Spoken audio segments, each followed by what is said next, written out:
eu vou apresentar, gente, boa tarde, então, retornando aqui para a segunda palestra do dia, dos encontros em design contemporâneo, para o nosso segundo encontro de hoje.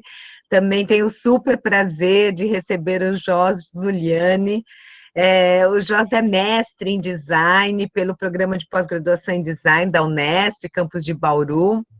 É membro também do nosso grupo de pesquisa em design contemporâneo, sistemas, objeto e cultura, que é um grupo do CNPq e Unesp. Ele é graduado em desenho industrial pela Universidade de Mackenzie, pós-graduado em design editorial pela Universidade Senac, estudou desenho e ilustração na Quanta Academia de Artes, em São Paulo. Desde 2007, ministra cursos e oficinas de arte em várias instituições, como SESCs, fábricas de cultura e bibliotecas municipais de São Paulo. Em 2008, ganhou o troféu HQ Mix na categoria Desenhista Revelação. Com cinema de animação, trabalhou principalmente na Filme de Papel, de Ale Abreu, participando da produção do curta Passo e dos longas O Garoto Cósmico e O Menino e o Mundo. Publicou os livros de história em quadrinhos O Circo de Luca, pela editora Devir, Zine Royale, pela editora Independente, Mentalos, pela Ana Blume, Otelo, Rei Lear e a Luta contra Canudos, da editora Nemo, Piedra, Papel e Tirreira, pela Morrito Editorial, e a versão em português deste livro, Pedra, Papel, Tesoura, pela Garabato Editorial. Eu sempre troco aqui as letras. Em 2010, viajou meses por países da América do Sul, e um dos frutos dessa pesquisa foi o livro artesanal Exposição América de Burrada, uma interpretação visual da obra As Veias Abertas da América Latina, do escritor uruguaio Eduardo Galeano. Desde 2013, mantém o ateliê Garabato, em Jaú, São Paulo. Empresa própria, oferece cursos de arte e design e promove eventos culturais, além também de ter tido uma bolsa para ir para Portugal, não foi, Jos? Foi na verdade, um estágio de 15 dias, né, fazendo uma residência artística. Residência artística também é uma coisa bem importante. Bom, prazer te receber, Jos. É muito bom, né, ver uma pessoa tão dinâmica assim, na área de criação mesmo, no sentido mais amplo. Então, a palavra é sua, sinta-se aplaudido aqui, à distância, como dizem, ou as palmas inclusivas. E é isso, muito bom você estar aqui. A palavra é sua, Jos. Obrigado, então, por essa oportunidade, né? Quando começou a conversa aí de participar, eu perguntei de que forma eu poderia contribuir com isso. Então, como muitos dos alunos dos nossos estudantes da graduação até já viram, boa parte já viram a apresentação da dissertação, eu resolvi, nesse momento, contar a história antes da dissertação, né? Então, o que eu pensei? Eu fiz um exame de consciência, foi bem louco montar essa apresentação, porque eu fui resgatar trabalhos lá atrás, para ver um pouco de como eu enquanto designer, fui indo por um caminho da narrativa, né, e da autoria, como, na verdade, eu fui descobrir isso, porque eu não sabia o que eu estava fazendo, né? Eu vou contar um pouco dessa história. Até que quando eu cheguei, e aí a Mônica é uma pessoa muito importante na minha vida, porque foi onde eu pude confluir todos esses apontamentos e essas coisas que eu vou mostrar para vocês, o que eu fui aprendendo no meio do caminho e não estava formulando, não estava conseguindo amarrar. Quando eu encontrei a disciplina de design contemporâneo e fui fazer como aluno especial, aquela cabeça explodiu, assim, porque tudo fez sentido, né? E sendo que eu achava que eu estava justamente fugindo do design. Eu estava com essa percepção. E o percurso aqui vai mostrar um pouco isso, tá? Então, é mais um apanhado histórico do que apanhado histórico de poucos anos, né? Eu sou jovem, mas o que eu fiz nesses anos, né? como eu fui amadurecendo e percebendo essas coisas, como caiu a ficha desse discurso, e aí sim concluo com questões que a dissertação trouxe, que a pesquisa trouxe, né? Então eu vou iniciar com um pouquinho de texto. Tem aquela expressão, né, desculpe meu francês, mas eu vou falar desculpe meu UX, porque a apresentação das meninas estava maravilhosa. Então a minha apresentação não vai estar à altura. A dela estava incrível. Mas da maneira como eu organizei aqui, eu espero que eu vou colocar um pouco nesse início. Aí estou apresentando aqui pelo Google, pelo Chrome, porque uma sugestão do Zé Magro, para eu poder depois apresentar algumas coisas de vídeo mais fácil. Então, tem só uns textinhos agora, tá, pessoal? Não precisa ler nada, pelo amor de Deus, e no final outras coisas. O resto da apresentação é só imagens, vocês vão ter que me ouvir. Então a gente precisa dar uma entendida, né, do que é narrativa e o que é autoria. Esses aprofundamentos aqui eu só fui me dar conta agora mais recentemente, e eu, de fato, pude amarrar todos esses trabalhos com o mesmo fio. E é interessante essa analogia justamente porque narrativa ele é isso, né? Ele é esse encadeamento de ideias. Então você pode propor uma narrativa tanto verbal, quando você organiza essas informações para contar algo a alguém, então isso é uma coesão, quanto visualmente, né? Então a gente é praticamente a base do que uma das bases do que nós estudamos em design. Agora, os graus de manipulação dessa informação tem tudo a ver com a discussão que a gente sempre tem com relação à autoria. E é uma discussão que está acontecendo agora, de uma maneira mais aprofundada, mais delicada. Na verdade, se a gente pegar os autores que discutem a autoria, desde do Foucault, do Barthes, esses caras assim, eles vão trazer aquela questão da morte do autor, porque eles estão desacralizando o autor enquanto o cara que assina o nome e está ali com a ficha catalográfica, né? Mas à medida que a gente aprofunda essa discussão a respeito do autor, a gente está querendo falar de uma autoria que ela é mais um processo, né? É mais a constatação de que não se tem controle de algo, e sim é uma organização de elementos, de informação, né? Então esse processo é o que vai enriquecer todos os aspectos da autoria, desde para um artista ou até para o designer, né? E nessa proximidade do design com a arte, a gente vai ter uma palavra que também tem surgido bastante nessa discussão, que é a poética. É esse agir criativo, que não tem nada a ver necessariamente com dominar a técnica para manipular a informação de um cartaz. É claro que a gente estuda isso em design, como é que esse cartaz vai estar bem diagramado para ele narrar alguma coisa com poucos elementos e tudo mais. Só que aí a gente está falando de um aspecto formal pequeno. E existem outras questões que o design contemporâneo vai contemplar, que vai para o aspecto conceitual, vai para o aspecto que a gente vai falar mais para frente da responsabilidade social. São coisas mais maiores, né? E aí pegando uma nomenclatura que o Redig fala, quando ele usa o micro e o macro, na verdade ele usa até para outras coisas, mas a gente poderia usar aqui também. Não é só ali o formal no aspecto da página, como é que está diagramado aquilo, mas o que isso daí está dialogando com outros elementos, outras áreas, outros campos de conhecimento, né? E o designer está ficando mais responsável nesse sentido. Aí legal, todo esse assunto, toda essa conversa, mas o que histórias em quadrinhos, ilustração e animação tem a ver necessariamente com um assunto tão complexo? Essa pergunta aqui é exatamente a pergunta que me foi feita quando eu estava lá na graduação. As pessoas estavam fazendo...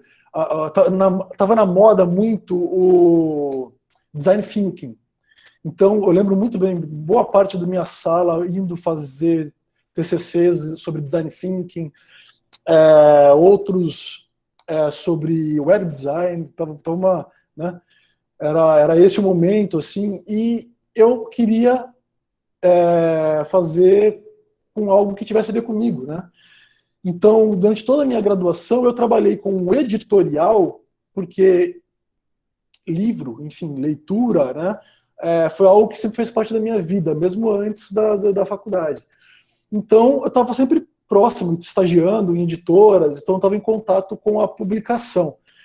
Só que quando foi chegando no TCC, no final, eu fui dar uma fuçada e fui conversar com um professor que era o Luiz G. Não sei se vocês já ouviram falar do Luiz G.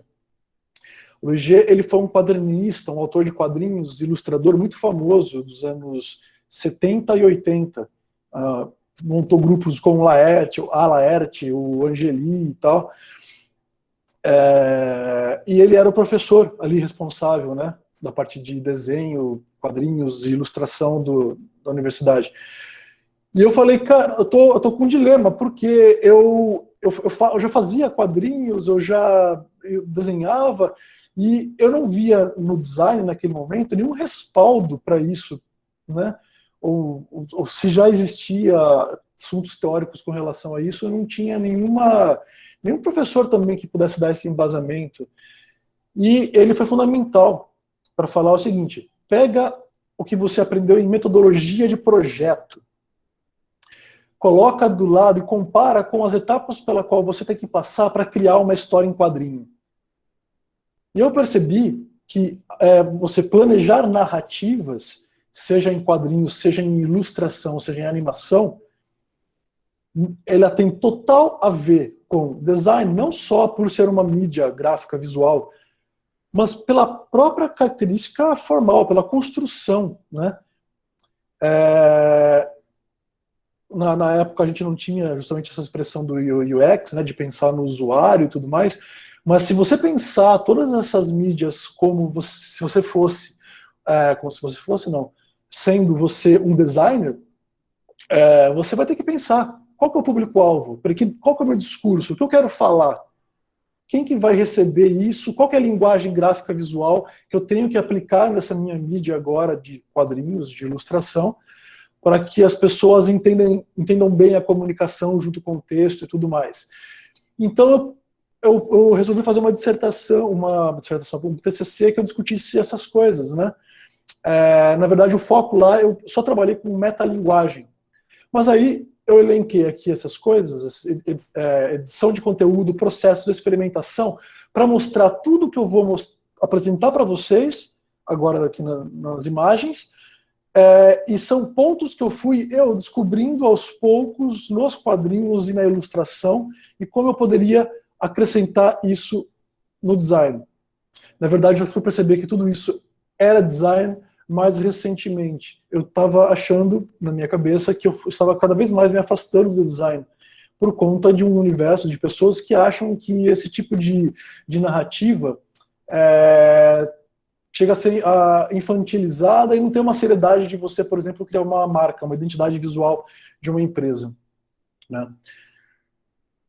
Bom, aí eu fiz rapidamente aqui uma linha do tempo para mostrar um pouquinho também da minha trajetória, e por mais que eu tenha trabalhado, tenho um ateliê onde eu dou aula de arte, pintura, por mais que eu tenha lecionado História da Arte por alguns anos nas escolas de ensino fundamental e de ensino médio, parei agora por questões políticas e por questões do mestrado também, né? Por mais ainda ter outras investigações, outras coisas que atraem minha atenção, as histórias em quadrinhos, elas constantemente estiveram na minha vida. Para mim, elas são muito importantes porque é a maneira pela qual eu me encontro, e eu vou comentar muito isso na apresentação aí, é a maneira que eu melhor vejo, que eu melhor posso me expressar, onde eu aplico a questão do desenho, que eu acho fundamental, e me faz lembrar muito, é personagem uma frase que eu sempre disse, e o Piqueira falou na semana passada, aqui no nosso encontro, né? Ele falou uma coisa que foi muito importante. Eu me debatendo no meio desse processo, até com uma crise existencial, não me achando um designer necessariamente, e E eu falava isso para mim, mas eu não tinha nenhum respaldo. E ele falou exatamente o que eu pensava naquele período, né? Eu não me tornei designer só para isso, né? Mas para operar a linguagem visual. E nessa pequena frase tem uma questão de autoria muito, muito poderosa. Não significa que com todas essas liberdades que eu tomei de trabalhar com essas coisas, eu não tenha feito trabalhos encomendados. Eu fiz muita embalagem de produto, fiz marca, fiz design de livros, onde eu só fiz a diagramação totalmente formal, sem nenhuma criação, né? O que eu vou mostrar para vocês, eu selecionei simplesmente as coisas que eu pudesse dar pelo menos um tom de voz, nem que fosse um suspiro. E por quê? Por conta disso. Sim, tem um trabalho que a gente paga as nossas contas. Só que eu não seria eu se eu não fizesse esses outros elementos onde eu achava que era extremamente importante. Também não se trata, de repente, de uma arrogância, de que eu acho que todo mundo tem que ouvir o que eu tenho a dizer. Não é isso, não é isso. Por que não? Acho que é mais essa palavra, né? Eu não me tornei designer só para fazer embalagem de alguma coisa, de uma marca. Eu me tornei designer para manipular a informação visual de formas novas e assim, e não de, olha só, olha como eu sei manipular. Não, na verdade é de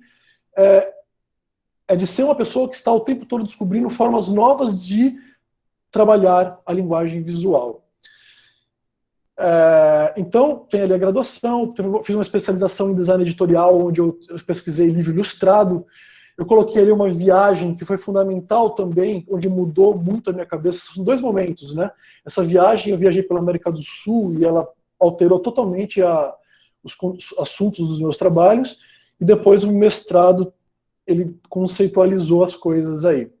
Então, vamos um pouco mais ligeiro aqui, falando a respeito de cada um dos trabalhos lá de trás.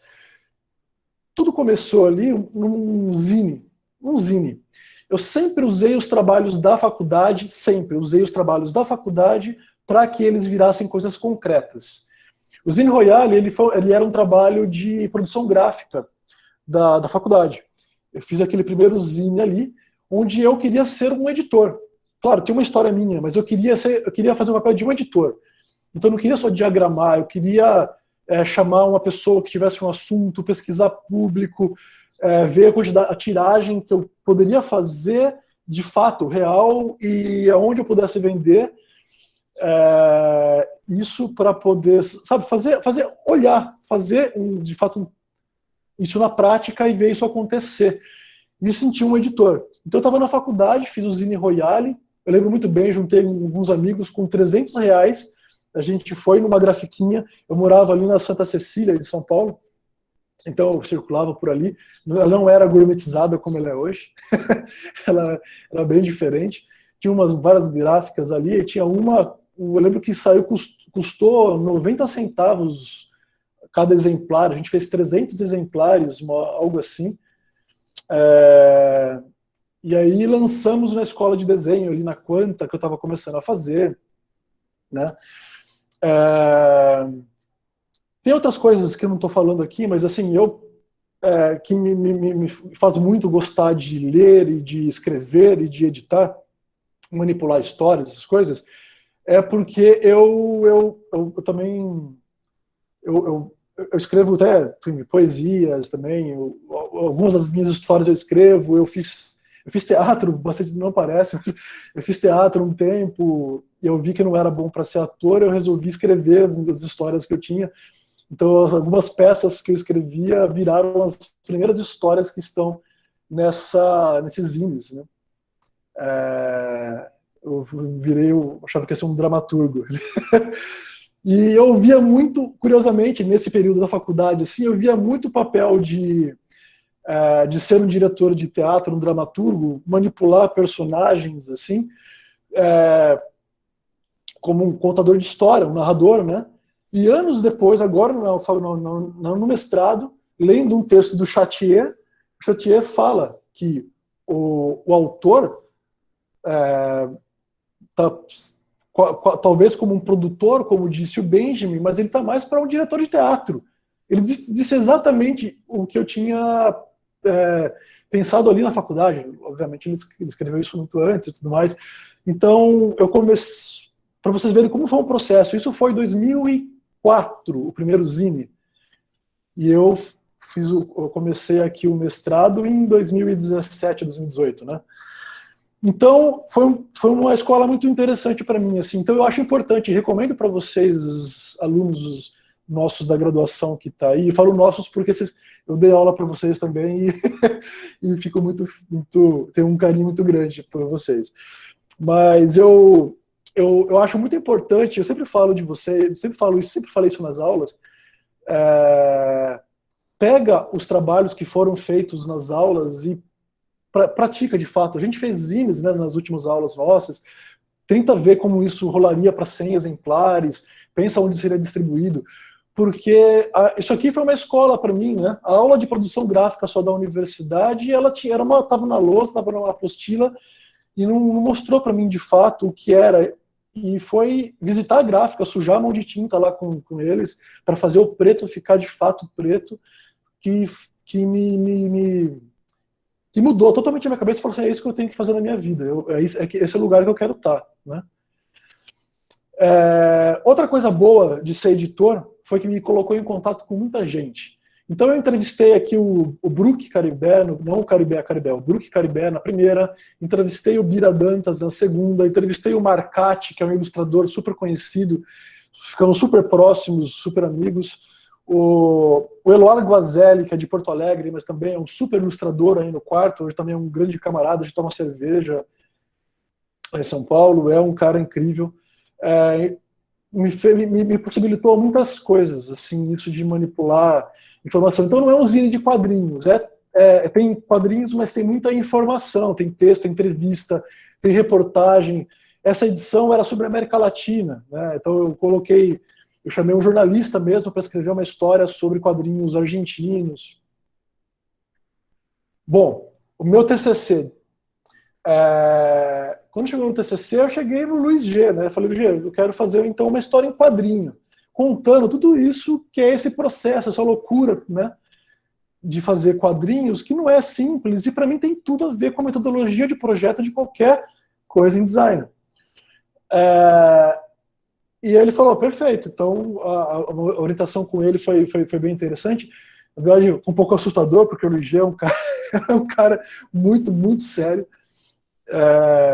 Mas ele atendia, por exemplo, a gente ele no restaurante. Então, sexta-feira à noite, ele chamava todos os orientandos, falou assim, é o seguinte, pessoal, guarda dinheiro aí, a gente vai jantar depois da aula no Sujinho, na Consolação, e aí eu vou sentar na ponta da mesa e na fila, vai um por cada vez, vai trocando de lugar, vai chegando, enquanto estiver comendo, vocês vão falando, que é a única hora que eu tenho para atender. Esse era o Luiz G.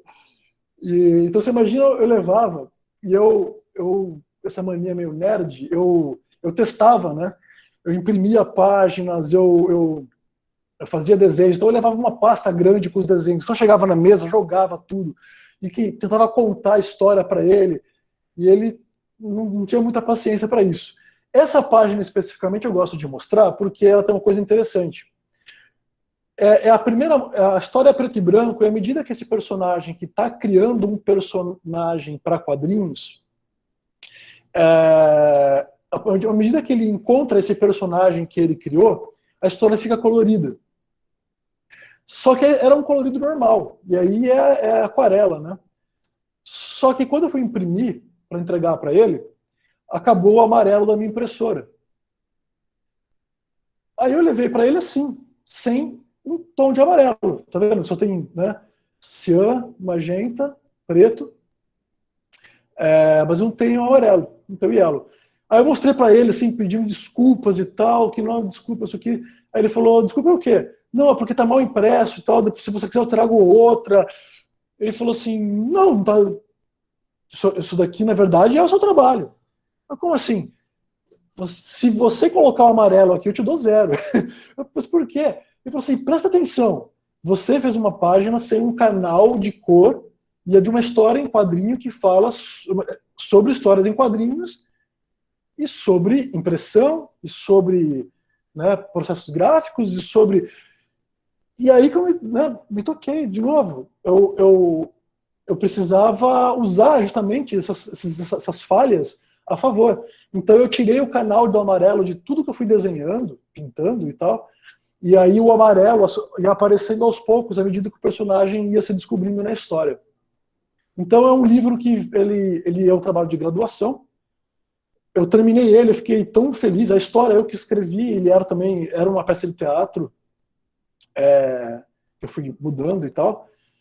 É, ficou legal, assim, eu peguei e levei embaixo do braço num congresso de design lá em Santo André, um congresso sobre quadrinhos na academia.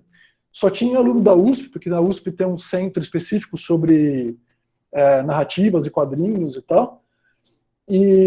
Mas era lá em Santo André, não sei porquê, acho que a universidade de lá estava organizando, e eu levei o livro, então não tinha me cadastrado para fazer palestra nem nada, levei o livro e tal, apresentei, foi uma conversa muito boa, assim, como tinha pouca gente, virou uma roda de conversa, e todo mundo praticamente me pegou no braço e levou até a editora, falou assim, você tem que publicar isso daqui. E levou para a Devir. A Devir, que é uma editora bem conhecida, assim, publicou esse livro.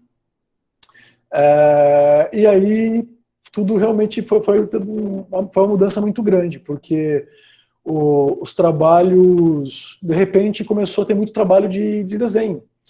Então, se eu estava fazendo só mesmo diagramação, né, estava com um trabalho profissional, o trabalho que me pagava a mesma conta era só design ali, como funcionário de uma editora,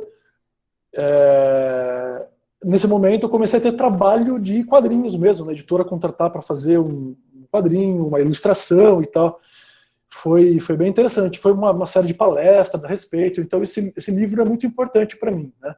Então pode ver aí, não tem um amarelo ali na parte do giz pastel, a página do meio ele está falando sobre enquadramentos, e a outra página é uma página, a parte final, onde já entra o amarelo, né? O personagem se assumiu como um criador e tal, ele também deixa os medos. Sim, é autobiográfico. E aí vai dando sequência, né? Vamos para frente. Então ali, falando de edição e tal, aqui experimentação. Chegou no outro momento, um dia me ligou um cara e falou assim, você não me conhece, eu sou professor da USP de Linguística e Semiótica, e tô com uma ideia para fazer quadrinhos e tem que ser você, ele queria muito. Aí eu fui tomar um café, era um cara muito, muito louco, assim, mas extremamente inteligente, é o Vicente Petroforte. Só depois eu fui saber ali, claro, na sequência dessa conversa, que ele é uma referência nacional muito grande em linguística e semiótica no Brasil, assim, né? E aí ele fez uma história, assim, ele escreve poesias e tal no universo do sadomasoquismo. E claro, e outros textos teóricos também com relação à linguística. E ele fez uma história muito louca que ele conseguiu unir a linguística a esse universo sadomasoquista, erótico e tal. E jogou na minha mão, falou assim, o que dá para fazer com isso? E eu adorei, porque era exatamente, depois de ter feito alguns quadrinhos, os quadradões para editoras e tal, foi o momento de experimentar. Então, não estava querendo usar computador, né? Eu queria usar tinta mesmo, né? Então, foi um trabalho que foi com páginas grandes, nanquim, fita crepe, sujeira, amassava a folha, recortava, escaneava, e tem muita referência à sociologia, linguística, filosofia. É uma história muito complexa, ela não é realmente uma coisa fácil de se ver, de se ler, assim, ela é densa. Inclusive, mais recentemente, ele me chamou para fazer dar uma enxugada nela e fazer uma edição nova. Mas é um trabalho que eu tenho bastante apreço, assim. E foi fundamental. Aí, questões transdisciplinares. Essas encomendas que começam a surgir, veja, não é uma transdisciplinaridade de um ponto só, o design, a arte, só. São outras coisas, né? É uma série. Bom, não falei que meu cachorro ia pedir atenção já. Então, eu fui descobrindo isso aos poucos, porque e com a quantidade de trabalho, a gente não para pensar muito a respeito, fazer uma reflexão do que eu estou fazendo. Essas coisas que eu estou colocando aqui, edição, experimentação e tudo mais, estava mais embutido no fazer do que um trabalho intelectual. E aqui eu lembro de ter pensado muito a respeito de qual que era os assuntos que eu estava trabalhando, porque começaram a me encomendar, então, a adaptação literária. E aí eu percebi e falei assim, cara, eu já adoro ler, né? Eu já gosto de ler, eu nunca tinha pensado em pegar o texto de uma outra pessoa e colocar e fazer, né, em quadrinhos. É claro que já havia adaptações literárias por aí, mas eu fazer, eu não tinha pensado, né? E então me chamaram para fazer a coleção Shakespeare. Fiz duas, né? Outras pessoas fizeram outras e tal. Então eu peguei e comecei com Otelo e fiquei muito, muito feliz de ter feito Otelo, porque ele tem relação com outros, não sei se vocês sabem, tem relação com Dom Casmurro, o Machado de Assis vai fazer uma citação a Dom Casmurro, e vai ter em outros, assim, é uma obra super referência, né? E o que eu mais gostei desse processo de fazer uma história em quadrinho de adaptação literária, não é só ler o livro. Não, peraí, eu fui ler sobre o que era Veneza, de fato, hoje, naquela época, o que era a ilha de Chipre, onde a história se passa. Peraí, por que os persas invadiram? Por que ele é um mouro? O que é ser mouro? Qual que é o conceito histórico disso? Você é um autor, você não pode se dar ao luxo simplesmente de pegar e traduzir o texto para a imagem e acabou. Então, aí começa a surgir para mim um pouco da palavra de responsabilidade, sabe?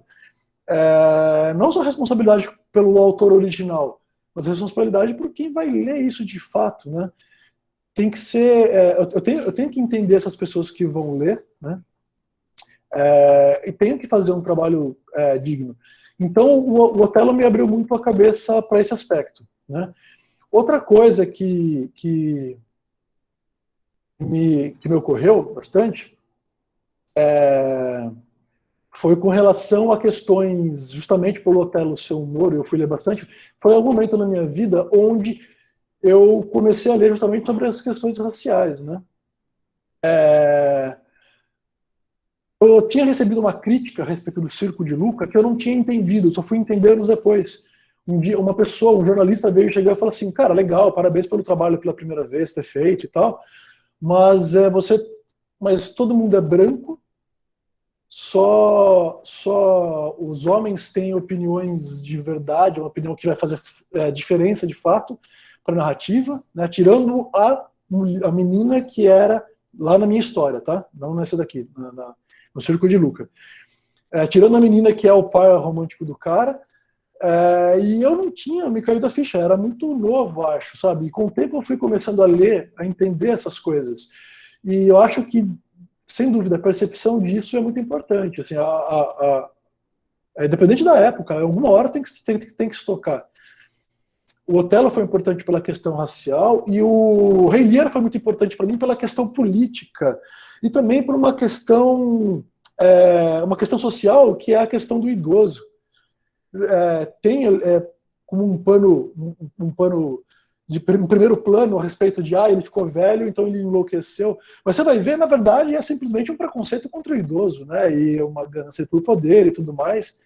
E é uma história também muito interessante, talvez dizem por aí, a mais poderosa, a mais bem escrita do Shakespeare, né? Aqui o desenho não é meu, tá, gente? Aqui eu só fiz o roteiro, tá? E o processo de você fazer um roteiro, para mim, também é muito visual. Então, para mim, eu considero um trabalho meu de organização de informação da mesma maneira. O Cariello é um quadrinista e ilustrador super famoso também, não sei se vocês conhecem. Quando eu era criança, assim, adolescente, comprando quadrinhos, eu corria atrás do trabalho dele, assim, porque eu era um fã. E aí trabalhar com ele foi um negócio, cara, eu não podia imaginar que pudesse acontecer comigo assim. De memória, foi ficando mais complexo a capacidade, o poder que eu teria se eu soubesse manipular os quadrinhos e a linguagem visual e a ilustração. Foi fazer esse livro, Luta contra Canudos.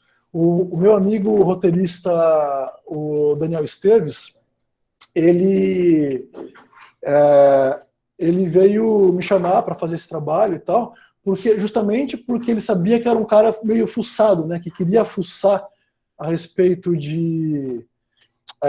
dos assuntos que eu ia desenhar, não só pegar assim, o roteiro pronto e sair desenhando. Então o Esteves, que é o roteirista, veio me procurar e falou o seguinte: eu tô com a história de Canudos para fazer para a mesma editora, e assim, não é adaptação de Euclides da Cunha. Eu fiz um novo texto baseado numa pesquisa que eu fiz a respeito dos conselheiristas, a respeito dos sobreviventes também dos soldados. Escrevi um texto novo, que está baseado em documentos, né, históricos. E eu quero que você desenhe. E aí eu comecei uma pesquisa muito forte visual. Então eu achei uma fotógrafa que tinha ido visitar como era hoje, depois da inundação. Enfim, tem uma história longa. Outro fotógrafo que já falecido, mas que ele registrou também algumas pessoas, biotipo, tudo tem que ser pesquisado, né? Tem uma responsabilidade aí muito grande nessa questão da memória também. E esse aqui, olha, eu acho que em termos narrativos, assim, de construção, foi o mais de construção da página, né? De composição da página, que a gente sempre toma um cuidado. Por exemplo, se vocês olharem aqui o rosto do conselheiro, o primeiro plano, super plano ali, né, um plano detalhe, isso vai se afastando, é um recurso narrativo muito poderoso nos quadrinhos, né? Assim como o contrário, como a gente vê ali na última página, de mostrar o plano geral e ir reduzindo até que fecha no rosto. Isso daí está subentendido, não está escrito, né? Mas se de repente numa história está lá escrito que o personagem ficou intrigado depois que viu algo, você tem que traduzir isso em imagem, em visual. Então percebe que como só num livro só eu estou conversando com vocês a respeito de questões micros, técnicas, da prática de composição da página, como também de uma questão social que deve ser refletida quando você tem uma obra toda. Eu não consigo desvincular, sabe? Eu acho muito importante que essas duas estejam conectadas. Aí uma outra página, tá? Gente, todos esses livros aqui estão à venda. Se alguém tiver interesse, pode entrar em contato comigo. Alguns eu tenho, outros eu consigo, tá? Não estou dando spoiler de nenhum deles. Mas eles são, assim, esse daqui eu tenho um apreço muito grande. Aí aqui, esse aqui é curioso, né? Quando eu coloquei questões de afeto, depois que eu soltei as páginas, assim, eu pensei, nossa, deixa eu explicar. Porque vocês vão ver as páginas e vão pensar assim, mas é só loucura, tiroteio e tudo mais, correria, como é que pode ser questões de afeto isso daí, né? Mas na verdade é porque essa história também a gente pôde trabalhar muito. O Alejandro é um amigo que eu fiz nas minhas viagens pela América do Sul. Eu não fiz só uma, né, longa, eu fiz outras viagens menores. E eu fiz uma grande amizade aí com ele. E aí ele escreveu um texto em prosa, né? Ele é contista, além de roteirista, ele escreveu um texto em prosa. E a gente tentou encontrar a melhor forma de transpor isso para quadrinhos. Então lançamos lá na Argentina e Uruguai, na verdade, e lançamos aqui. Aí eu lancei independente aqui. Essa eu gosto bastante porque é onde eu pude, eu mesmo, criar alguns recursos que, obviamente, não são inovadores, mas sabe, de ter algo para dizer, de mostrar assim, poxa, que eu construí alguma coisa aqui, né, baseado no que eu aprendi. Então, ela é bem legal por isso. Só que o que acontece? No primeiro plano, a gente vê, então, uma história... A sinopse parece idiota. O entregador de pizza entrega a pizza no lugar errado e encontra uma moça enclausurada, está sozinha lá, e quando ele vê, ele menos espera, ele está numa história de tiroteio, traficantes, polícia. Aí você fala assim, ok, vou ler um thriller de aventura.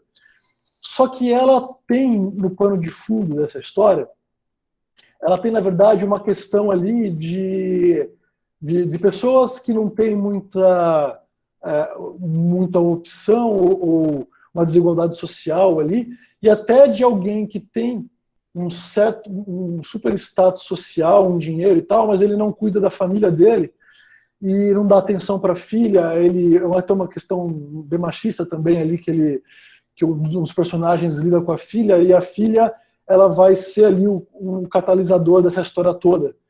A relação, como foi tratada a mãe dela,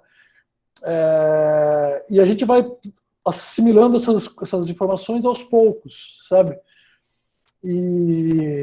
Então tem aí de novo a questão macro, né? Como isso se encaixa, quando você se coloca a ser autor, você é manipulador de informações visuais, você vai fazer qualquer coisa?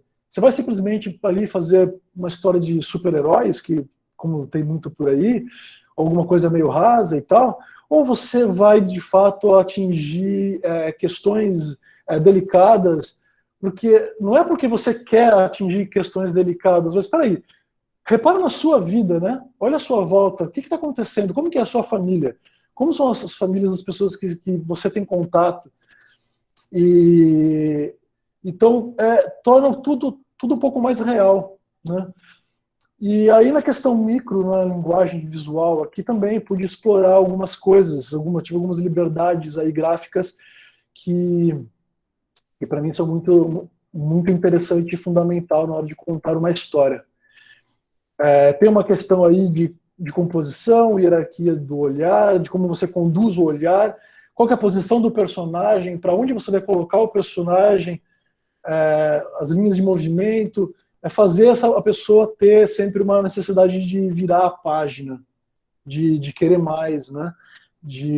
Não só, de novo, não só para você garantir pessoas, sabe assim, essa coisa capitalista de querer ter posse das pessoas, não é isso. Pelo contrário, os elementos, a linguagem visual manipulada em prol da narrativa, né? Em benefício da narrativa. Isso é fundamental. Aí outras histórias que eu vou passar aqui bem rápido, tá? Porque eu estou me alongando, desculpa, Mônica. Aqui são histórias, eu comecei a fazer adaptações, assim. Imagina. Sem problema, Jos, vai mostrando, temos tempo ainda um pouquinho. Aqui eu juntei aquela história super famosa do Chamado do Cthulhu, só que eu misturei com histórias da máfia temos histórias da máfia de um dia a polícia descobriu o local da máfia, chegou lá e saiu o mafioso correndo para tudo quanto é lado, pulando no rio, subindo em árvore. Tem uma história famosa disso, de perseguição contra o cartel das bebidas e tal. Então eu misturei a história do mafioso com o Cthulhu, então ficou o Chamado do Dom Cthulhu.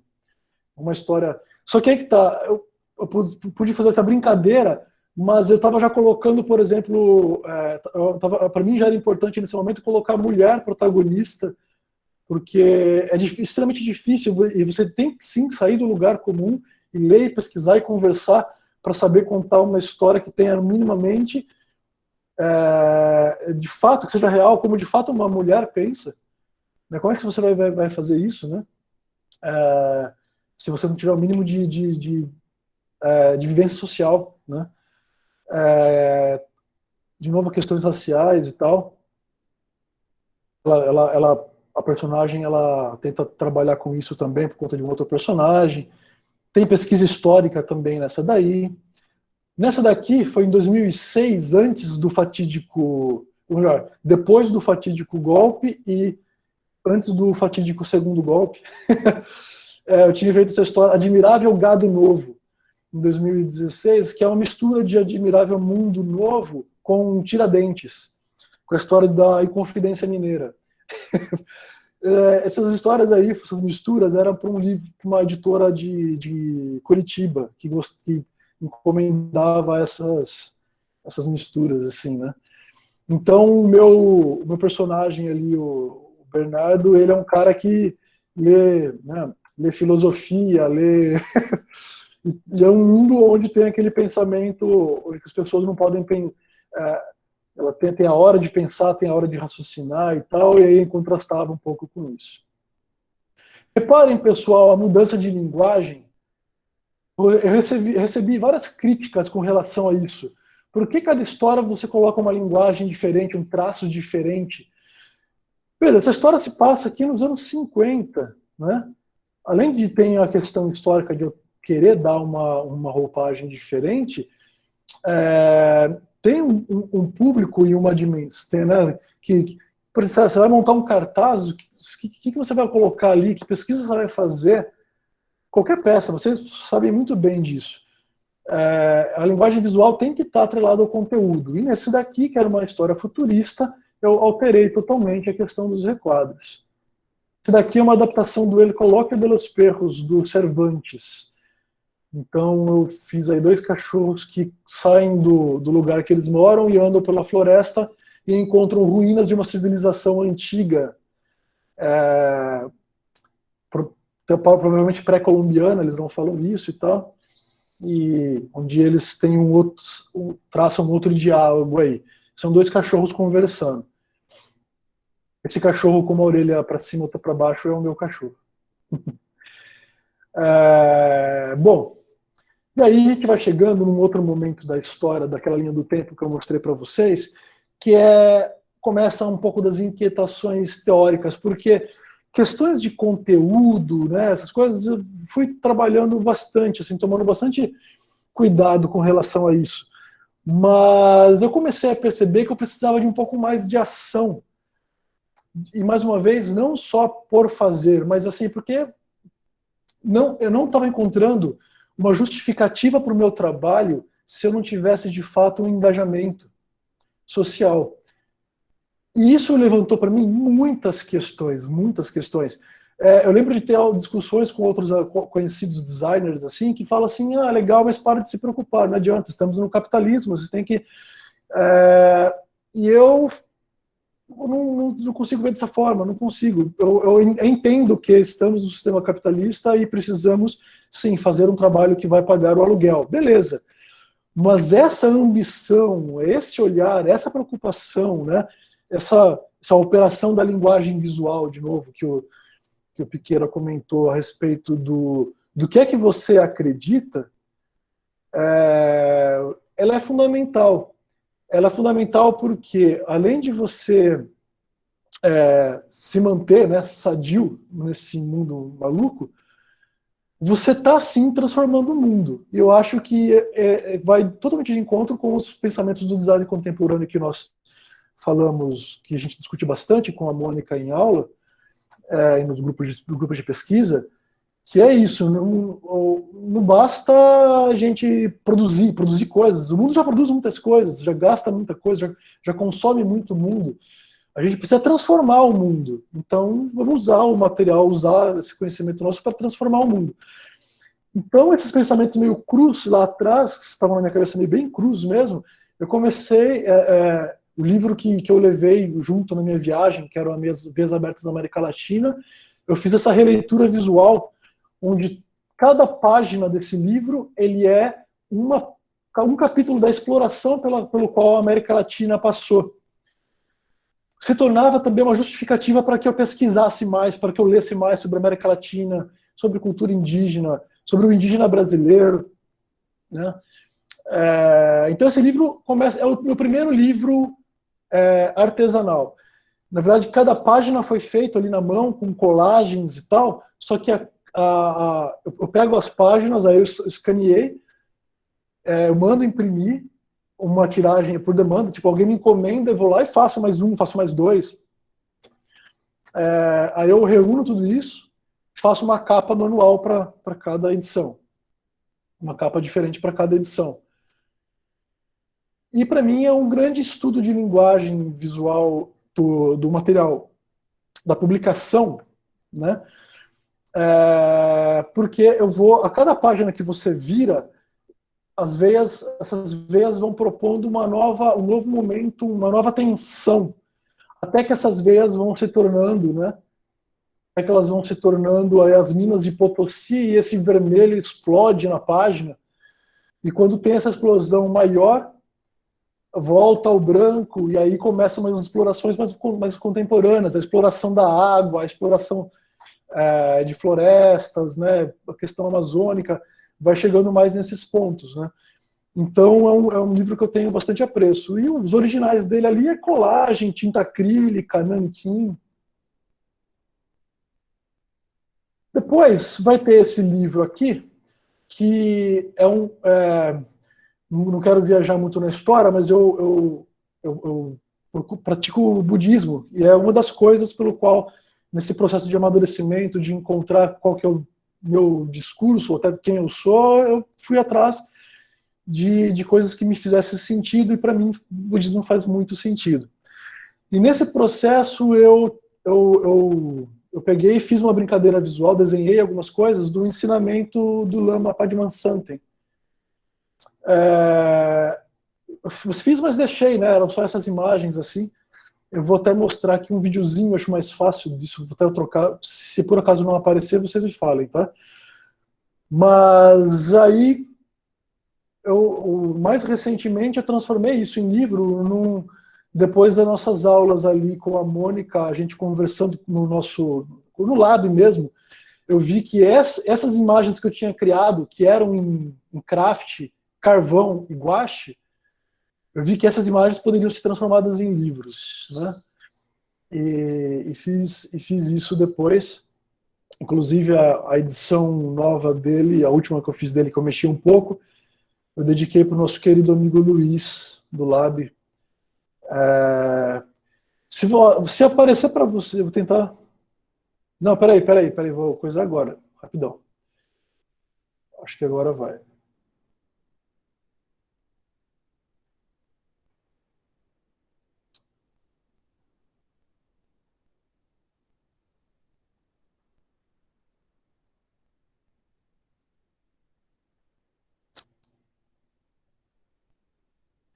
Então, a capa é stencil, e essas impressões, elas são... Parece que é papel craft e foi impresso em cima do craft. Mas eu desenhei no craft. Então, na verdade, isso daí é uma impressão. Eu peguei o craft original, escaneei e mandei imprimir num papel offset. Eu pego as folhas impressas em offset e encaderno na mão, né?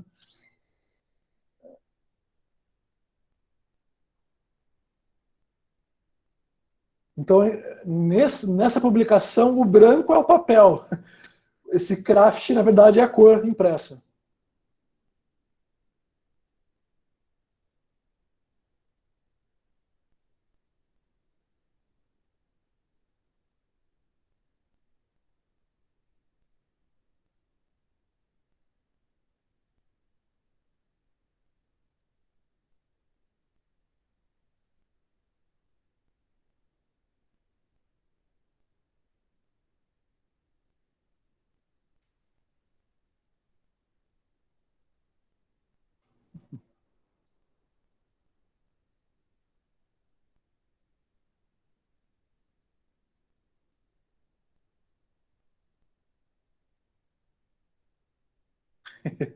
Bom, aí chega aqui no outro... Oh, valeu. Aí eu estou fazendo parte agora sou um colaborador da revista Bodhisattva, né, sobre budismo. Eu mandei para eles, virou quadrinhos lá para eles. Enfim, eu estava então pensando justamente essas coisas. Foram as perguntas que me levaram à minha dissertação de mestrado em publicações independentes. Eu frequentava as feiras e tal, via aqueles produtos sendo feitos e estava vendendo já essas minhas coisas, né? Tem outros meus que eu estava vendendo também e não estão aparecendo aqui. Então, essas perguntas que estavam acontecendo, que estavam surgindo, e eu jogando para a Mônica para chegar, de fato, na dissertação.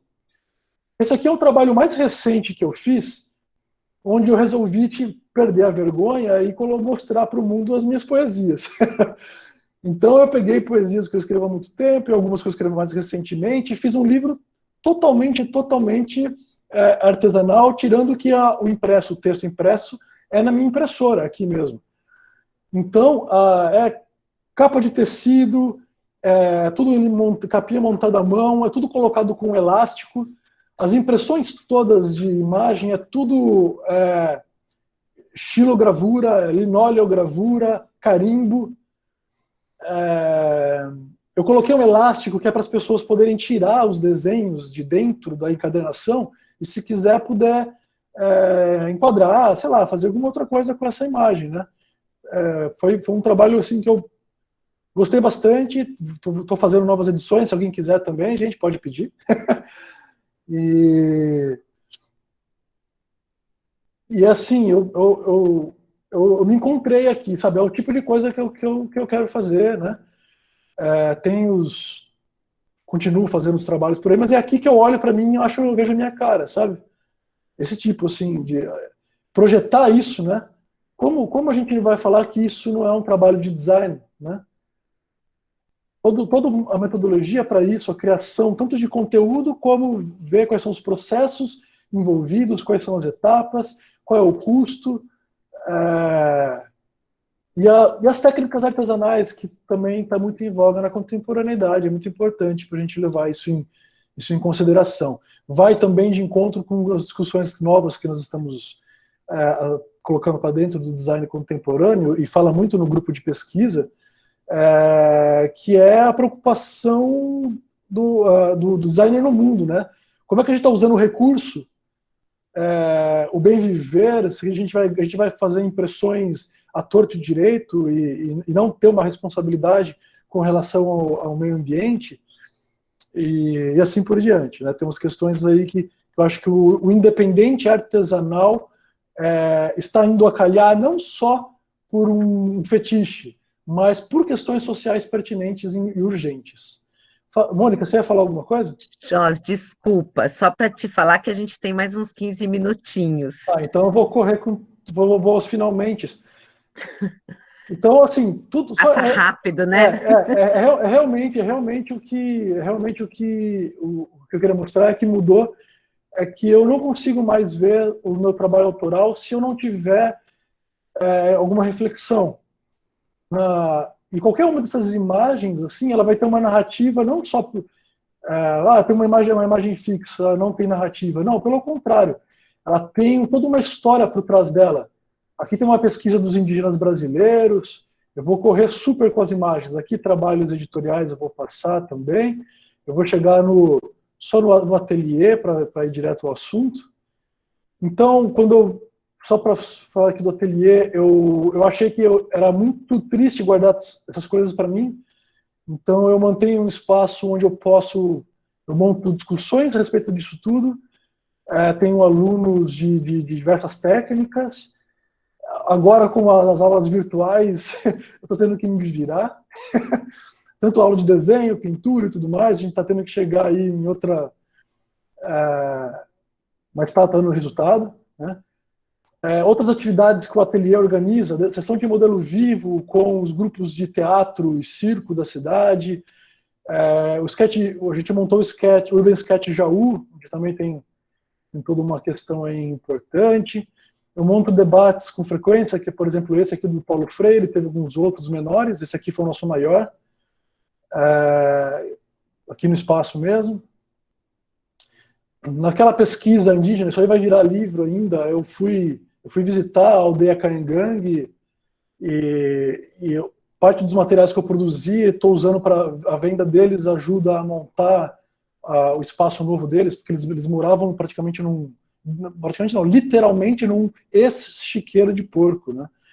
Então eles estavam numa situação bem caótica, bem crítica. Então estou fazendo um projeto aí, vamos ver o que vai acontecer.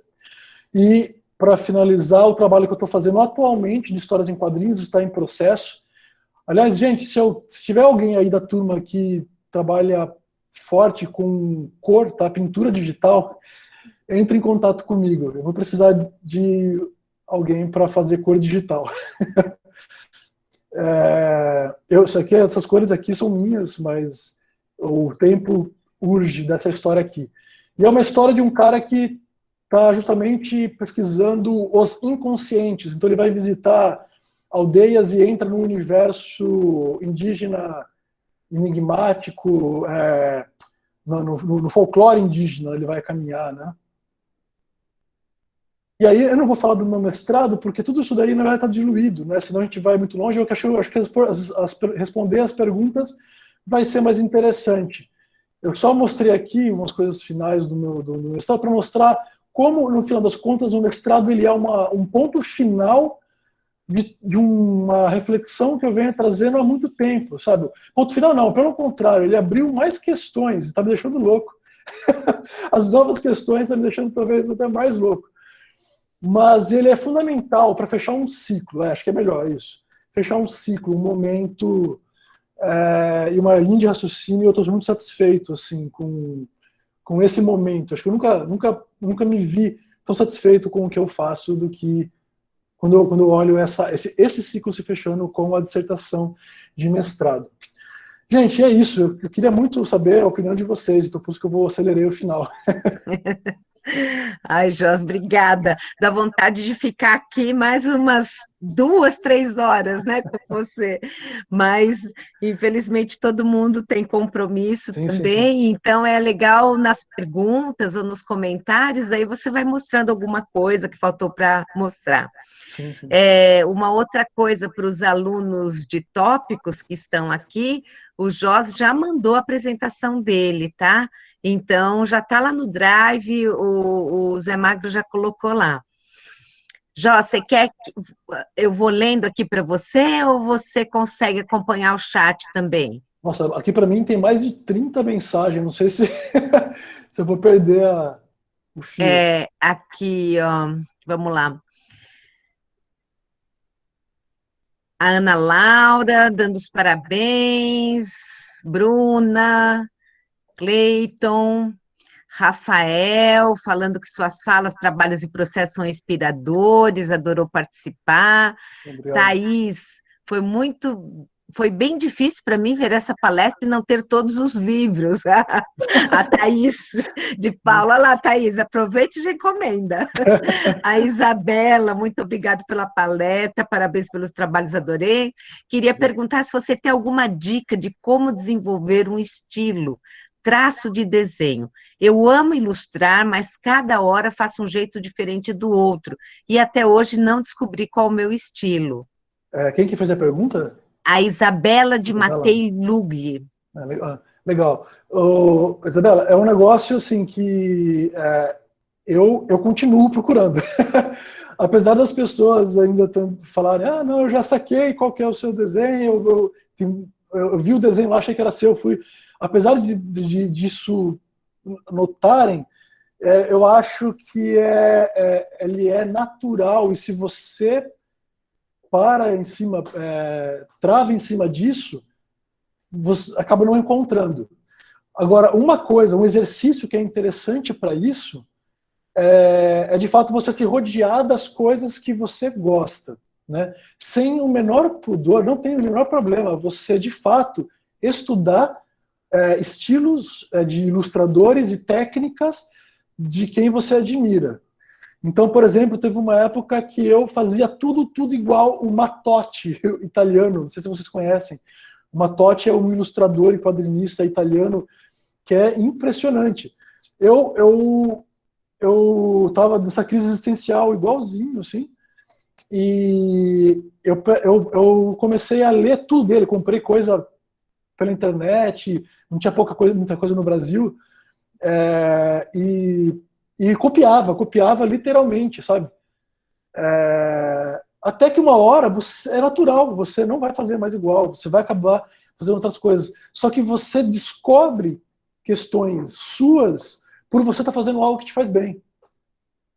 Eu acho que é mais ou menos isso, sabe?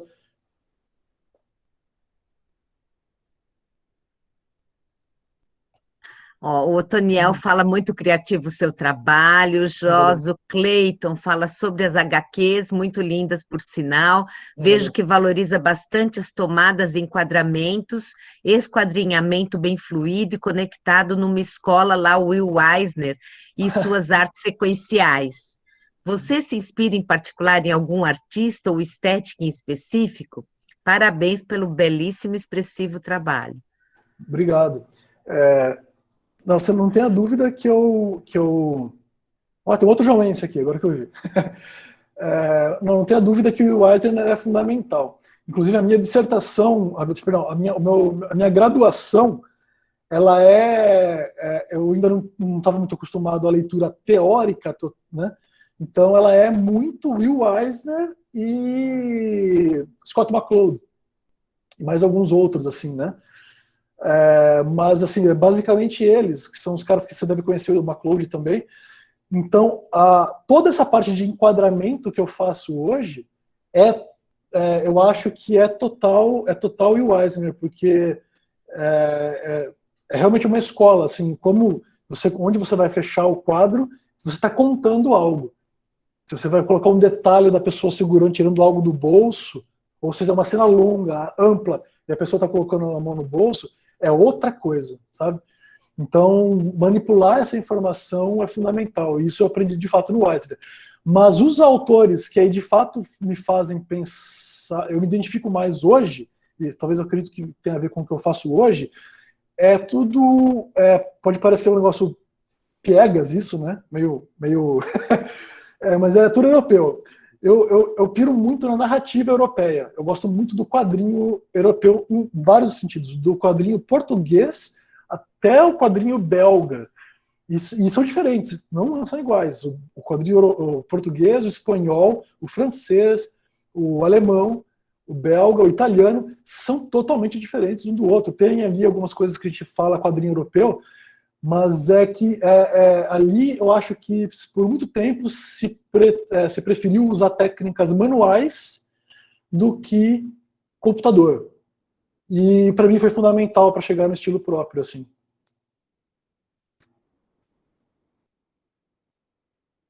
Peraí, vamos lá. Agora, a Isabela Guimarães, ela fala conteúdo belíssimo, muito interessante, Jorge, achei incrível. Queria tirar uma dúvida que dá para ver muito de você no seu trabalho, mas eu gostaria de saber se os seus resultados, influenciaram na sua forma de ver o mundo, sabe? Como esse processo de amadurecimento e exploração te transformou? Ótima pergunta.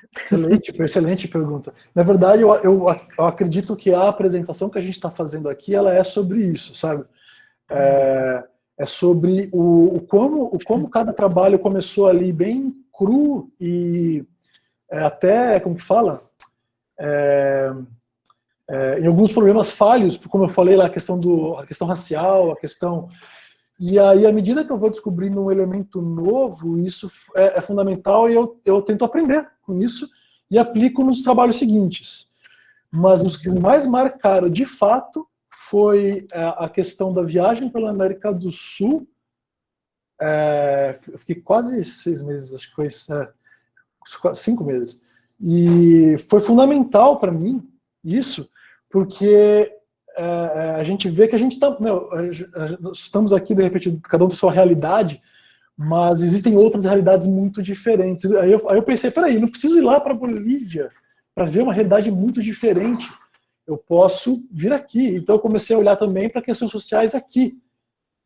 E aí eu comecei a ver, então, a importância, de novo, até mais, a importância da pesquisa para qualquer trabalho.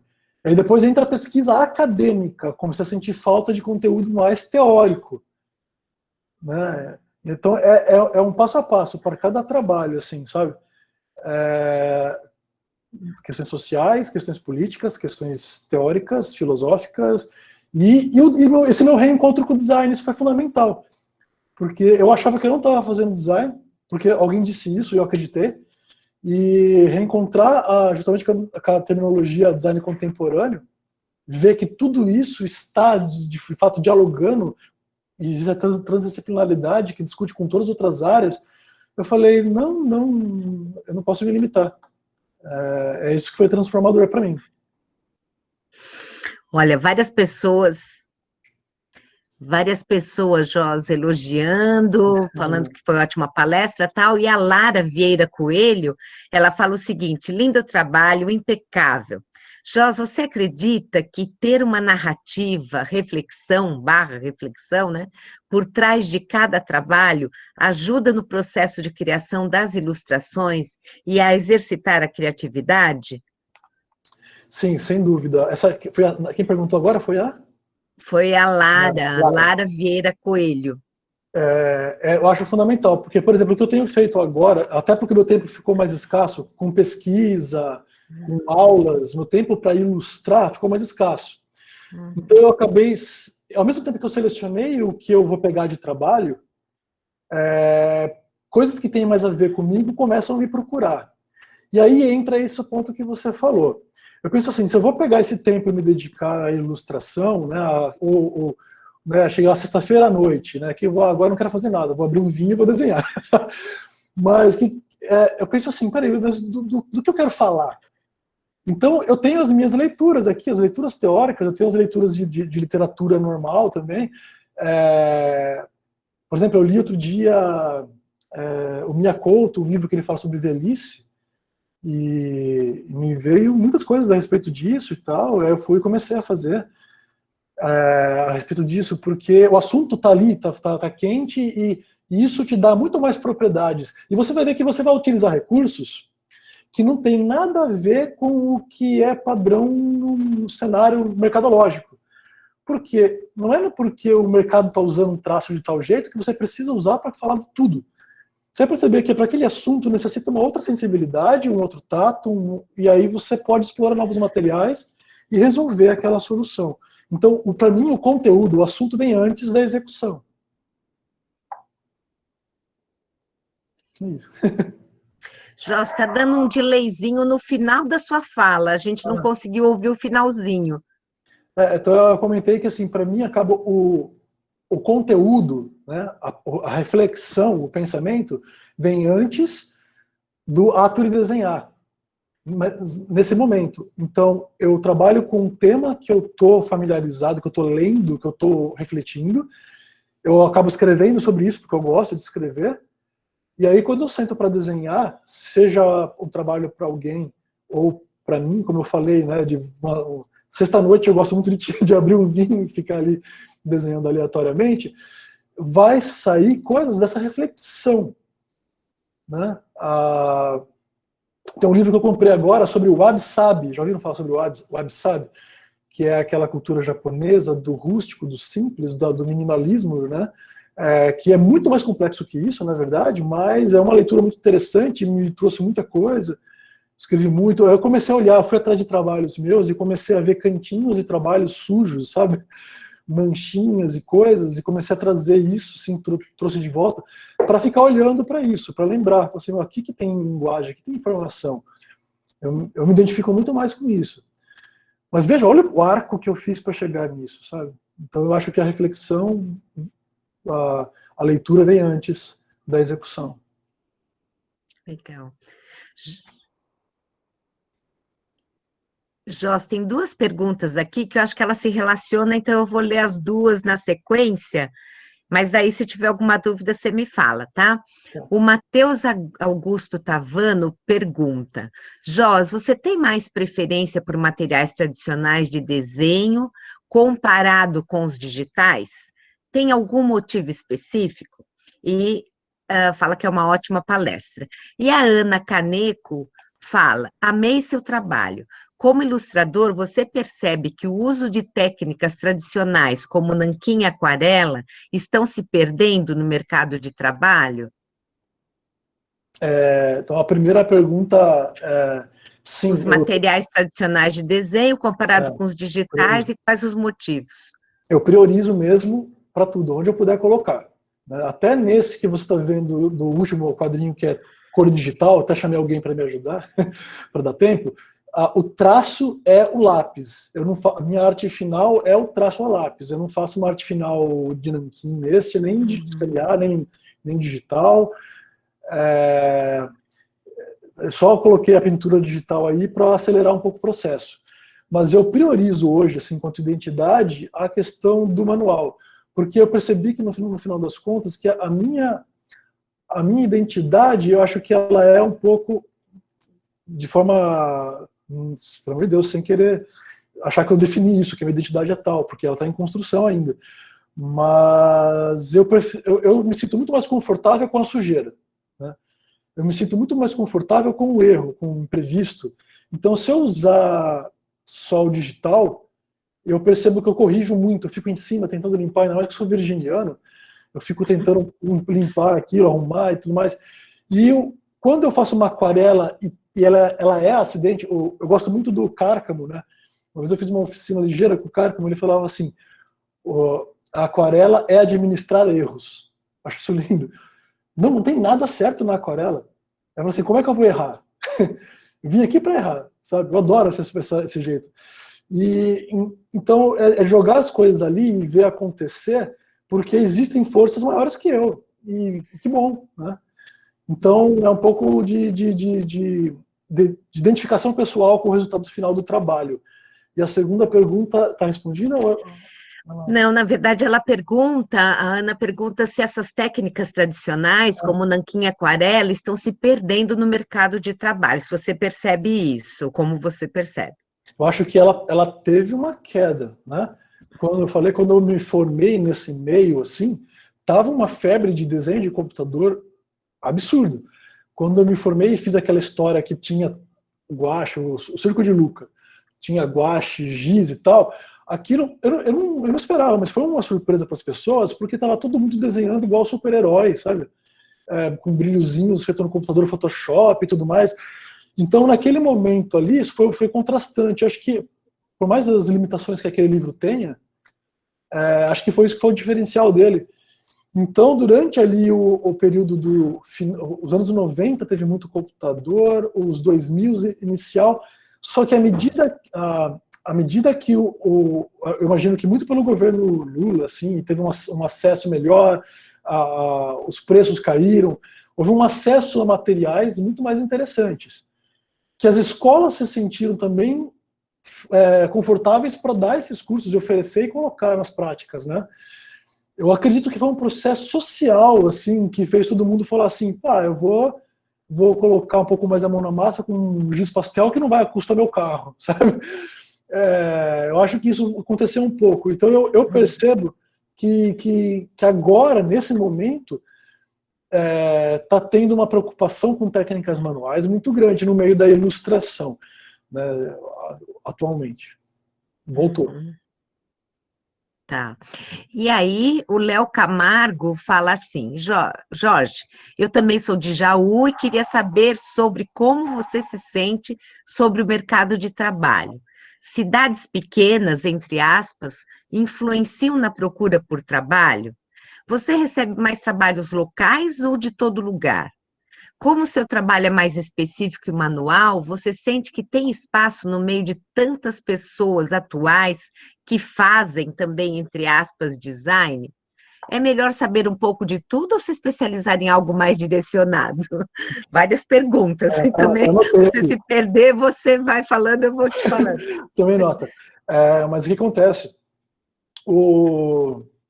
Eu saí de Jaú, né, para poder começar com isso. Eu fui para São Paulo para fazer design. E quando me formei e deu aquele boom de trabalho por conta do Circo de Luca, eu me mantive em São Paulo. Então eu acredito que eu só tive essas oportunidades porque eu estava lá. Porque eu acordei um dia, vi que tinha um congresso de design em Santo André, só peguei o trem e fui. Foi um pouco mais... então eu acredito que sim, tem a questão que as capitais ainda tem uma demanda muito grande. Mas olha só que coisa, eu fui para São Paulo ali pelo volta dos 2001 eu já estava pé lá já, mas em 2002 de fato eu entrei na faculdade. Mas aqui em Jaú não tinha nenhum assunto sobre desenho, não tinha curso de desenho, o próprio assunto design era uma coisa absurda, estranha aqui, né? Apesar da Unesp ter, as pessoas que faziam design daqui, que estavam na Unesp, pelo menos as que estavam que eu conhecia, eles fizeram porque tinham que terminar uma faculdade, sabe? Pessoas que não sei o que aconteceu com essas pessoas, assim. Alguns vieram para as fábricas de sapato aqui, né? Para as cartonagens da cidade, mas não seguiram esse tipo de assunto que a gente está falando agora, assim, sabe? Foi um outro caminho. Então São Paulo foi fundamental. Só que isso era 2000. Quando eu vim para cá, em 2013, meados de 2013, Eu conheci um cara que, para mim hoje, assim, é um dos meus melhores amigos, e eu olho para ele e eu tenho uma admiração absurda, e eu sempre que eu estou achando que alguma coisa está se perdendo, eu tento olhar para esse meu amigo e falar assim, pô, tá aqui, sabe? Que é o Anthony Mazza, não sei se vocês já ouviram falar dele. O Anthony é um grande amigo, eu cheguei aqui em 2013, ele era um molequinho, assim, magrinho, não sabia nem falar direito, com um desenho impressionante, incrível. E eu apresentei ele para uns outros amigos ilustradores e tal, o pessoal da galera falou assim, cara, ele tá pronto, nem mexe. Ele já participou aqui do ateliê, a gente já teve ateliê junto, assim, né, com essa coisa de quadrinhos, aí ele despontou de uma forma que ele é novo, 20 e poucos anos, assim, e tá desenhando, acabou de lançar um livro na Itália. O moleque, então, ou seja, mas como ele fez isso, né? Como isso foi possível para ele? A internet. Ele usou perfeitamente a internet. Se o Anthony tivesse em 2000, fazendo exatamente o que eu estou fazendo, mas em 2000, ali na virada, talvez não ia acontecer a mesma coisa que aconteceu com ele. Como ele estava aqui em 2013, 2014, e ele teve essa atenção aí faz uns 3 anos atrás aí, a internet foi fundamental. Então ele usou muito essa ferramenta como divulgação do trabalho dele. Não tem fronteiras. As meninas falaram um pouco disso. A gente pode trabalhar à distância e tudo. Eu estou trabalhando à distância. E o Anthony rapidamente, sabe, ele está aqui, mas ele se desloca pelo mundo inteiro, né? E tem 20 e poucos anos, assim, um moleque impressionante. Eu admiro muito ele. E eu também estou trabalhando para fora, né? Então eu acabei de fazer uma vinhetinha que eu queria tanto mostrar, mas não deu tempo. Mas era uma produtora. Eu trabalho um pouco com animação ainda, não falei para vocês, mas a animação eu ainda trabalho, e são todos em São Paulo, livros, Editora do Brasil, a FTD, que mais? Tem uma editora aqui de Jaú que começou a fazer umas coisas bem interessantes, a 11, então para eles eu estou trabalhando assim, com uma certa frequência, alguns dos livros que eu passei correndo são para eles, mas não é Jaú, de fato. Jaú eu mantenho para dar as aulas, as oficinas aqui, ser meu QG, e acho que o grosso do meu trabalho é para fora. Uhum. E de saber de tudo um pouco, ele falou, eu acho muito infeliz quando eu vejo na internet muito rolando uns comentários, até umas tirinhas assim, já a pessoa não sabe de tudo um pouco, quer dizer que ele não sabe nada, não aprofunda em nada, né? Eu acho isso um perigo e uma frase muito rasa. Tem diversos níveis aí de informação. Isso pode acontecer, da pessoa ter conhecimento de muitas coisas e ser raso em tudo, isso é verdade, mas não é o determinante. Porque eu acho que é fundamental para a ação projetual você não ter preconceitos de informação. Não significa você querer ser especialista em tudo. Mas você abraçar, entender, se interessar, ser curioso. Acho que é isso. Josa, Paula Pinheiro fala, olha, muito bonito o seu trabalho, muito legal o quanto você leva em consideração os temas que quer abordar. Eu estou me aventurando pelo mundo dos quadrinhos agora. Queria saber se você tem alguma dica para quem está começando. Obrigada. Internet. Em termos de divulgação, em termos de mostrar trabalho, que não adianta, a gente precisa mostrar o trabalho, é legal, é bom, né, ouvir até as críticas e tal. Internet, não tem medo de postar nada. Outra coisa, caderninho de disquete, tanto para os pensamentos, para texto, né, como para desenho, obviamente, cadê? Sair desenhando os lugares onde eu vou, desenho os locais, pessoas e tudo. Caderno de desenho, para mim, é a extensão do pensamento. Tique, hobby, o que as pessoas querem dizer. Eu ando para cima e para baixo com o meu caderno, encho o saco dos meus alunos, não só os da Unesp, mas eu sei que tem aluno meu aí do ateliê que está assistindo, e eu encho muito o saco deles para ter caderno, extensão do pensamento. é aí que vai aparecer, acho que vai responder também uma outra menina que perguntou, a Isabela lá, vai aparecer também a questão do traço pessoal, o que é que você gosta, da sua linguagem, os assuntos se conectam. Então, antes de pensar assim, peraí, como, sabe, meu portfólio, isso tem que ser pensado, mas calma.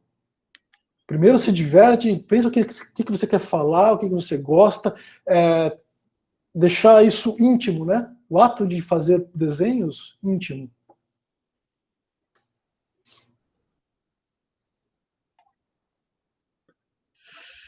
Joss, a Helena Trevisan Aires Ramos fala. Não, é essa que você. Não, eu não li ainda dela, não. Estou muito interessada ultimamente pela área de ilustração e sua palestra me inspirou demais. Jorge, obrigada. Gostaria de saber se você enxerga algum tipo de tendência no mercado entre o desenho digital e manual. E se, na sua opinião, é mais interessante para o designer ter um portfólio formado predominantemente por tipos de desenhos variados, como você disse, que se adaptam a cada história, ou um estilo próprio bem marcado? Tá, essa daí é importantíssima, essa questão aí. Sobre o mercado, né, se tem digital ou manual, acho que vai responder as duas partes. São propostas diferentes. Né? Então, tem ilustrador que se direciona especificamente para livro ilustrado infantil. Então, ele vai se debruçar todo o raciocínio dele e tudo mais em desenhar uma linguagem que seja acessível para esse público. E aí, lembrando um amigo meu, o Lalan Bassoni, ele está desenhando tanto para didáticos, com traço infantil, como ele faz livros ilustrados, de fato, com o estilo infantil. A Vanessa Presoto também é uma menina incrível também, que tem uma linguagem ali que é totalmente infantil, só que é também profundo de conteúdo. Não quer dizer que esses designers, não sei se são designers, mas não quer dizer que esses criadores só leem coisas infantis. Pelo contrário, né? Eles têm um leque de informação aí. Agora, com relação a montar o portfólio para isso, nesse ponto, se você está começando e tudo mais, eu acho que é importante também pensar um pouquinho na cabeça daquele cara capitalista da editora. Porque a gente tem que mudar o mundo aos poucos também, né? Precisa pagar algumas contas até que a gente faça a revolução. Então o que acontece? Não adianta mesmo você chegar na Super Interessante, na revista Super Interessante, e você faz umas colagens super assim conceituais que, sabe, mistura um pouco de fotografia que exige um grau de raciocínio um pouco mais complexo e de fruição em cima daquela ilustração para assimilar toda a informação. Não adianta, é lindo, mas não adianta levar para Super Interessante isso. Porque lá eles querem alguém que desenha com a finalização digital, informação nítida, sabe, para bater o olho no infográfico, tá claro, né? Como que funciona o dinossauro por dentro. Sabe, essas coisas assim loucas, tem que estar didático e super, super mercadológico. Então vai muito do que é que você quer. Eu vejo muito pessoas se sofrendo para montar portfólio, porque eu quero colocar esse, quero colocar aquele. Mas o que que você quer? Você quer agradar todo mundo? Então o problema não é saber de tudo, é saber o que você quer. Né? Então, sei lá, se eu quero fazer ilustrações conceituais para a segunda página da Folha, que é conceitual, a Catarina Bessel faz ilustrações conceituais, o Daniel Bueno faz ilustrações conceituais. Se você quer aquilo, então para com qualquer coisa comercial, foca nisso e foca nesse tipo de cliente. Não tem outro caminho. Assim, claro que você vai fazer na sua casa outra coisa, mas né, nessa questão profissional, você vai ter que direcionar.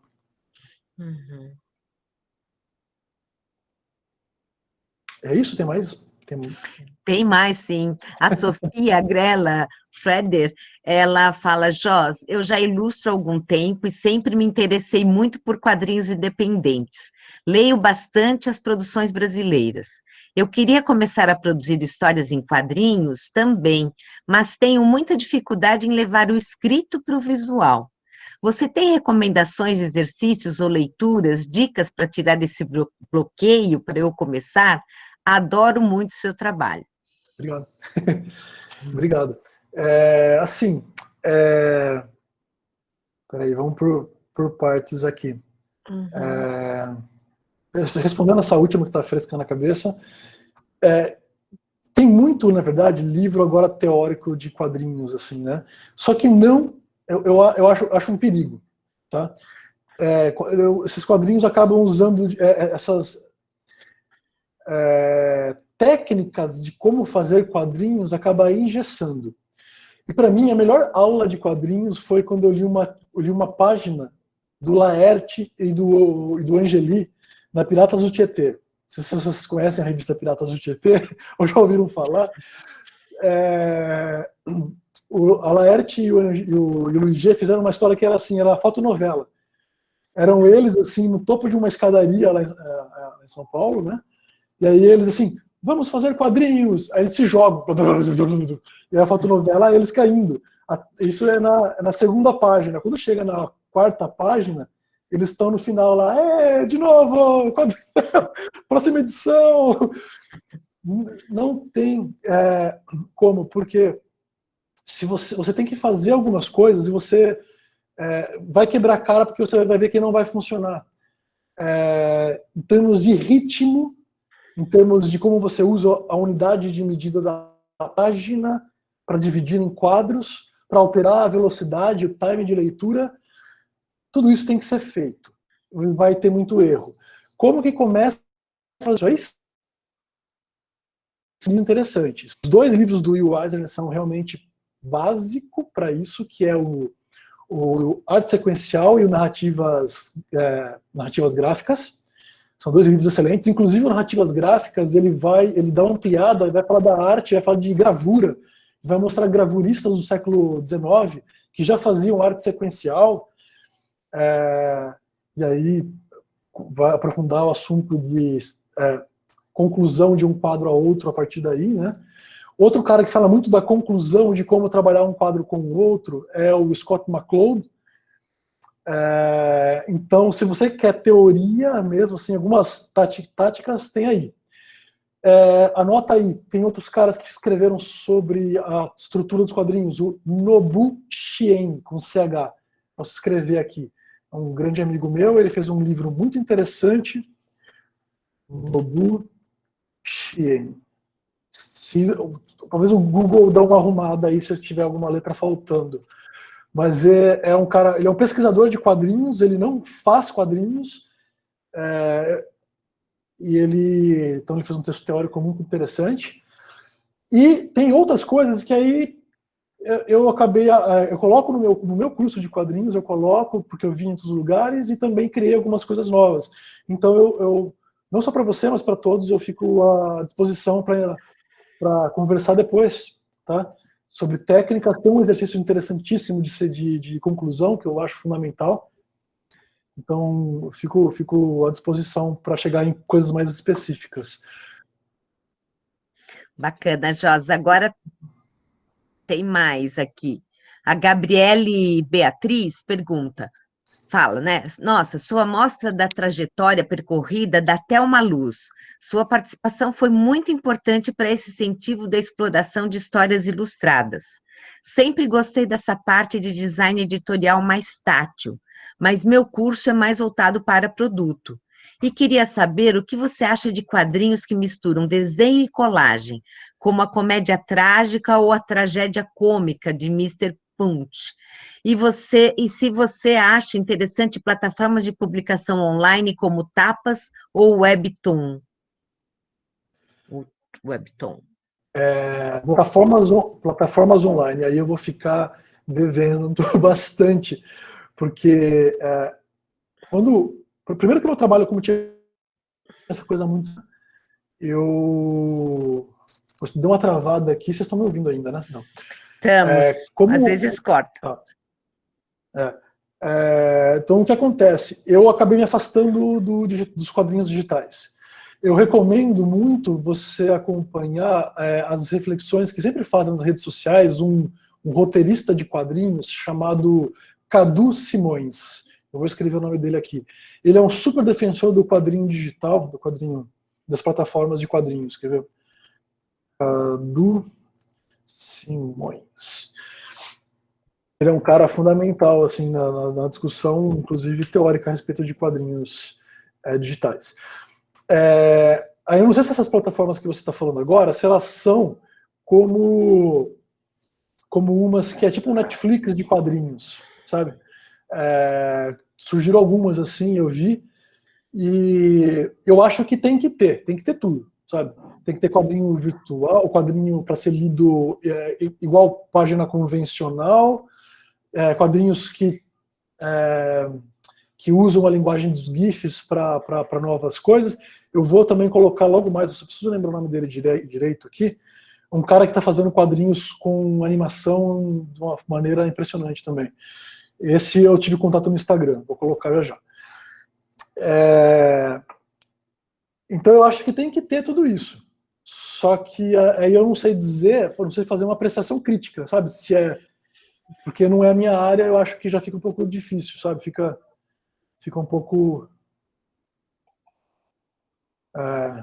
não tenho propriedade para dizer. Jos, olha só, teve muitos comentários aqui, né? Muitas perguntas. Você vê que bacana foi você apresentar a trajetória, também os seus trabalhos, que são excelentes, né? Então, pena que o tempo passa rápido. A gente gostaria de escutar muito mais, mas acho que não vai faltar oportunidade, né? Para outras vezes a gente encontrar e também você está próximo da Unesp, em Bauru, então é mais fácil a gente se ver também pessoalmente, né? O Giovanni fala que é muito legal, que inclusive não só do processo, como na linha política também. A gente está o site aí do Jos, tem também o canal dele no Instagram, né? Então, acho que é bem legal vocês acompanharem. Bom, eu tenho que super agradecer a você, eu tenho que agradecer muito ao público todo presente, tenho que agradecer especialmente a Raquel Romano, ao José Magro e ao Lucas também, o Lucas, desculpa, Lucas, esqueci teu sobrenome aqui, rapidinho, que são, na verdade, né, as pessoas que estão ajudando a gente, o Lucas Garcia, ajudando a gente, e isso, Lucas, ajudando a gente, se vocês quiserem abrir a câmera, por favor, sem eles, né, acho que é importante falar isso, eu tenho que super agradecer, porque sem eles, na equipe de organização, não seria possível esse evento estar acontecendo desse tamanho e trazendo gente tão legal. Então, agradeço mesmo, Zé Magro, agradeço Lucas Garcia, Raquel Romano, estão sendo fundamentais aí. E também, agora encerrando, super agradecendo, Jos, um prazer, uma honra, viu, te receber e saber das coisas. E aí, o Léo dizendo que as 2 vezes que ele te viu foram proporcionadas aqui por mim, que bom, né? Que eu acho que o que eu mais gosto na vida, eu acho que eu faço melhor é unir pessoas, né? É criar grupos. Olha que lindo aí. Super obrigada. Gente, encomende os livros dele, que é peça raríssima, eu acho que vocês têm que correr, que daqui a pouco acaba. Gente, essas ilustrações, algumas que eu mostrei ali, eu tenho prints, os outros eu mando fazer prints, tem pintura também, se alguém tiver afim de original, fica à vontade para fuçar nas coisas e escolher. Muito bom. Gente, obrigada. Beijos a todos vocês, sintam-se abraçados, até quinta, nesse mesmo canal. Tchau. Tchau, Jos, brigadão, querido, obrigada, tchau.